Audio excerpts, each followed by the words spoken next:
আসসালামু আলাইকুম, ডক্টর মুজাম্মিল বলছি। খুব কমন একটা কোশ্চেন যে ওরাল সেক্স ভালো না খারাপ। এট ফার্স্ট বুঝতে হবে ওরাল সেক্স কি।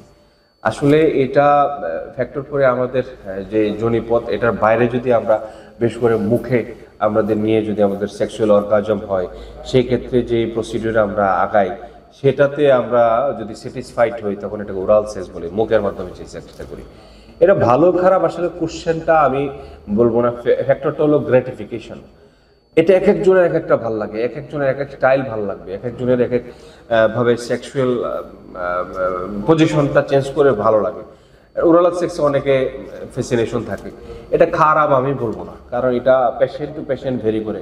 আপনি কিভাবে আপনাকে স্যাটিসফাইড, আপনার ওয়াইফকে স্যাটিসফাইড বা আপনার হাজব্যান্ডকে স্যাটিসফাইড করবেন, এটা সম্পূর্ণ আপনাদের দুজনের ব্যক্তিগত ব্যাপার। এখানে ভালো খারাপের কিছুই নাই। হ্যাঁ, তবে সেই ক্ষেত্রে আমাদের যে ভেজাইনাল যে লিকুইডটা তখন নিশ্চিত হয় বা কামরস বা যোনি রস যায়, বা পুরুষের যে আমাদের কামরসটা বের হয়, সেটা একটু অ্যাসিডিক। এটা যদি মুখের ভিতরে যায় কোনো ধরনের ক্ষতি হয় না, তবে অবশ্যই সেক্ষেত্রে অবশ্যই কুলি বা একটু মুখ পরিষ্কার করে নিলে কোনো ধরনের প্রবলেম হবে না।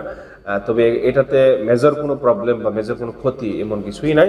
মেন কথা হলো গ্র্যাটিফিকেশন। আপনি যদি এভাবে সন্তুষ্ট থাকেন, কোনো অসুবিধা নেই, মোস্ট ওয়েলকাম, আপনি এভাবে যাইতে পারেন। সো আমি মনে করি ব্যাপারটা আপনারা সবাই ক্লিয়ার হয়ে গেছে। ধন্যবাদ।